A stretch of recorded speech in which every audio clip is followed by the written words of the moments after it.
অভি ছুটির মিষ্টি রোমান্টিক মুহূর্ত সম্পূর্ণ জানতে হলে চ্যানেলটি সাবস্ক্রাইব করে ভিডিওটি লাইক দিয়ে দেখতে থাকুন। আজকের পর্বে দেখা যায় ছুটি বাথরুমে স্নান করতে করতে গান গাইছে। ঠিক সেই সময় অভি ঘরে এসে বুঝতে পারে ছুটির জ্বর সেরে ওঠার পরেই ঠান্ডা জল দিয়ে স্নান করছে।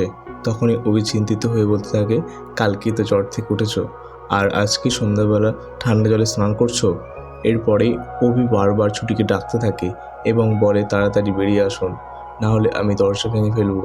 দরজায় ধাক্কা দিতে গিয়ে হঠাৎ করে দরজা খুলে যায় আর অভি গিয়ে সোজা ছুটির ওপর পড়ে। মুহূর্তেই তৈরি হয় এক মিষ্টি রোমান্টিক মুহূর্ত। এরপর ছুটি মুচকি হেসে অভিকে বলে, দরজাটা তো অনেকক্ষণ ধরেই খোলা ছিল, বাইরে তো আর কেউ অপেক্ষা করছিল না, তাহলে এত তাড়া কাকে দেখানোর জন্য?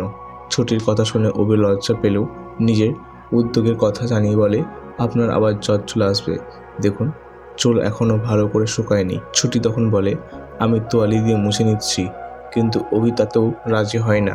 আপনি আবার অসুস্থ হলে অফিস কামাই হবে, তখন আমার সমস্যা হবে।